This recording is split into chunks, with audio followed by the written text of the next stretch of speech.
பிரியமானவர்களே, ஆண்டவராகிய இயேசு கிறிஸ்துவின் வல்லமுள்ள நாமத்தில் உங்களுக்கு மீண்டுமாக எங்களுக்கு அன்பின் வாழ்த்துக்களை தெரிவித்துக் கொள்கிறோம். இந்த புதிய நாளில் மீண்டுமாக உங்களை சந்திப்பது எங்களுக்கு மிகுந்த சந்தோஷம். எல்லோரும் சந்தோஷமாக இருக்கீங்களா?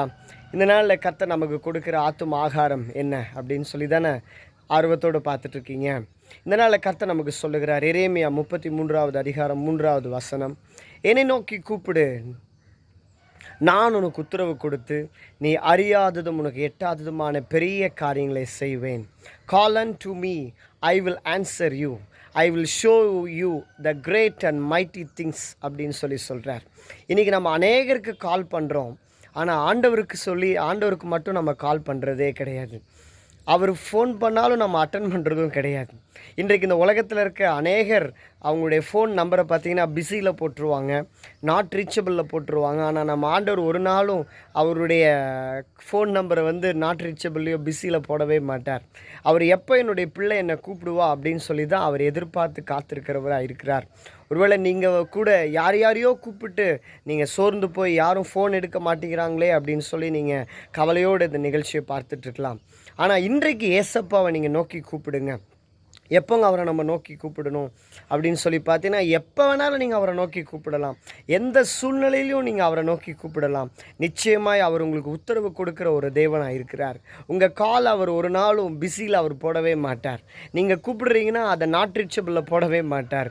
எப்பொழுதும் உங்களுடைய கூப்பிடுதலுக்கு அவருடைய செவிகள் திறந்திருக்கிறது என்று சொல்லி வேதம் சொல்கிறதா இருக்கிறது. ஆனால் சில நேரத்தில் நமக்கும் ஆண்டவருக்கும் கனெக்ஷன் கட் ஆயிரும். எப்போனா நம்ம பாவம் செய்யும்போது அது இடையில நமக்கு ஒரு தடுப்பு சுவராக நின்று விடுகிறது. ஆகவே நமக்கும் ஆண்டவருக்கும் இடையில் இருக்கிற அந்த தடுப்பு சுவராகிய பாவத்தை தகர்த்து போட்டு அவருடைய இரத்தத்தினால கழுவப்பட்டு நம்ம இயேசுவே அப்படின்னு சொல்லி நம்ம கூப்பிடும்போது அவர் சொல்கிறார், என்னை நோக்கி கூப்பிடு, நான் உனக்கு உத்தரவு கொடுத்து நீ அறியாததும் உனக்கு எட்டாததுமான பெரிய காரியங்களை அறிவிப்பேன்.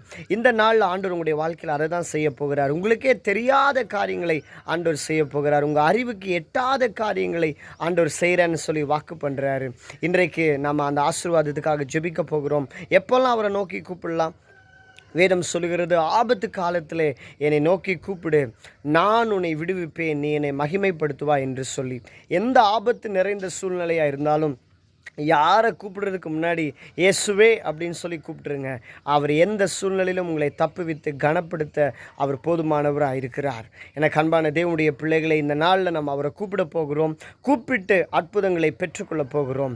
நிச்சயமாகவே உங்களுடைய வாழ்க்கையில் நீங்கள் அறியாத காரியத்தை, உங்களுடைய அறிவுக்கு எட்டாத காரியத்தை ஆண்டவர் செய்து உங்களுக்கு மகிழ பண்ண போகிறார். கண்களை மூடி ஒரு நிமிஷம் ஜெபம் பண்ணலாமா? எங்கள் பரிசுத்தமுள்ள நல்ல தகப்பனே, யார் யார் இந்த நிகழ்ச்சியை பார்த்து கொண்டிருக்கிறாங்களோ இந்த நாள் அவருக்கு ஒரு வெற்றியின் நாளாக, அதிசயங்களை பார்க்கிற நாளாக மாறுவதாக. பிள்ளைகள் உம்மை நோக்கி கூப்பிட்டு அவர்கள் அறியாததும் எட்டாததுமான பெரிய காரியங்களை பெற்றுக்கொள்ளட்டும். எங்கள் பிதா குமாரன் பரிசுத்தாவின் நாமத்தினாலே இவர்களை வாழ்த்தி ஆசீர்வதிக்கிறோம். இயேசுவின் நாமத்தில் ஜெபிக்கிறோம் நல்ல பிதாவே, ஆமேன், ஆமேன். கர்த்தர் நல்லவர். நீங்கள் ஆண்டவரை நோக்கி கூப்பிடுங்க, அவர் உங்களுக்கு அறியாததும் எட்டாததுமான பெரிய காரியங்களை செய்வார். God bless you all. மீண்டும் நாளை சந்திப்போம். அதுவரை கர்த்தருடைய கிருபை உங்களோடு இருப்பதாக. ஆமேன், ஆமேன்.